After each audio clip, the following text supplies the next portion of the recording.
Gan jau, ka lielākā daļa no jums skatītāji ir bijuši jaunā, modernā kinoteātrī ar visu to visaptverošo skaņu un visām tām fantastiskajām sajūtām, kas mūs apņem, droši var teikt, visapkārt. Nākotnes parku, protams, interesē, kā tad šodien tiek rādīts filmas, vai vēl ar vienu no lentēm, varbūt no kaut kādiem DVD diskiem, varbūt no datora, un Nākotnes parks nolēma paviesoties šajā te šaurajā kino telpā, no kuras nāk ārā gaismas stars, kas rāda mums bildi uz ekrāna. Starp citu, parunāsim arī par īstu 3D kino, tepat Latvijā.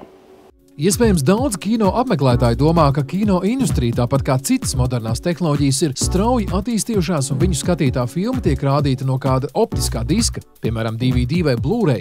Tomēr nekā. Vēl pagaidām lielākā daļa filmu tiek demonstrēta no kino lentām. Viens skaņa ir mainījusies un iet kopsolī ar citu tehnoloģiju straujo tempu, un bieži vien to atskaņo no atsevišķa DVD diska. Tagad, ja mēs mūsdienās skatāmies, tad filma tāpatās tiek rādīta no lentas, bet skaņa vienīgi tiek sinhronizēta un radīta no skaņas procesora. Un tas ir tas, kas ir attīstījies. Tā skaņa ir attīstījusies vairāk, un līdz ar to viņi rada lielāku priekšstatu par filmu, lielākus efektus, un skatītājiem ir patīkamāk to visu skatīties.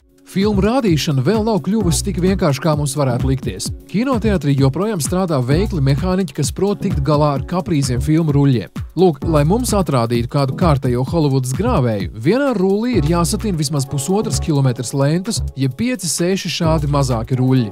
Un tos savā starpā arī perfekti jāsalīmē, lai skatītājs par šo tehnisko darbu nemaz neko nenojaustu. Bet, ja nedod Dievs šāds rullis izjūg, kopā tīšana prasīs vismaz pusi dienas. Taču nav jau arī tā, ka kinoteātri būtu pilnīgi palikuši bez digitalizācijas pieskāriena. Ja kinoteātri ir aprīkoti ar jaunākās paaudzes projektoriem, tad tagad filmas no Amerikas iespējams saņemt arī digitālā formātā. Digitālais kino nozīmē to, ka šajā pusē ir savādāks projektors, un filma vairs netiek rādīta no lentas, bet tā tiek rādīta no cietā diska, no servera, filmu servera. Un, ja agrāk mums sūtīja no Amerikas filmu lentes, tagad atsūta cieto disku, filma tiek ielādēta serverī un tiek parādīta skatītājiem.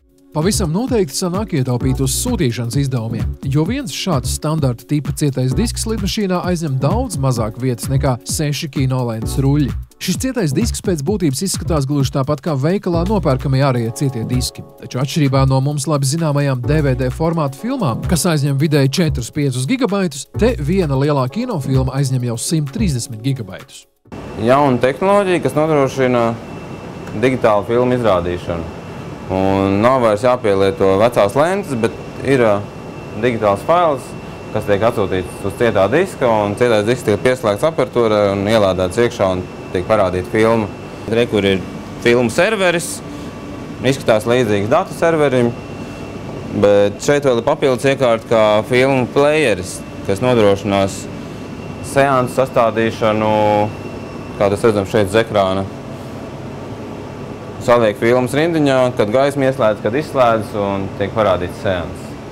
Par filmas rādīšanu uz ekrāna rūpēs šāds moderns digitālais kinoprojektors, kurš uz ekrāna veido augstas izšķirtspējas jeb HD kvalitātes attēlu, bet tās spožās lampas jauda ir 4 kW.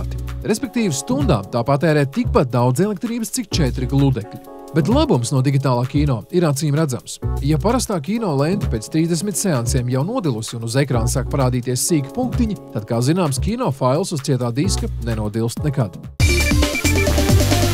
Taču līdz ar digitālā projektora ieviešanu Latvijā parādījusies vēl viena ļoti interesanta iespēja. Tas ir 3-dimensiju kino. Skatītājiem tiek izdalītas speciālas brilles, bet uz ekrāna tiek rādīta īpaši sagatavota filma. Telpiskuma efekts tiek panākts ar projektoru palīdzību, kas gudros aprēķinos veido dubultīgu attēlu. Savukārt gudrās brilles gluži vienkārši apmāna mūsu smadzenes, rādot bildi te vienai acī, te otrai, un tā 72 reizes sekundē. Rezultātā mēs redzam pārsteidzoši telpisku un dziļu attēlu. Piebildīsim, ka tas nav kaitīgi veselībai. 3D tehnoloģija strādā tā, ka skatītājiem tiek iedotas aktīvās polarizācijas brilles, kurām, kā redzam, te ir sānos stūros sensori, kas uztver signālu no projekcija telpas un līdz ar to regulē to polarizāciju.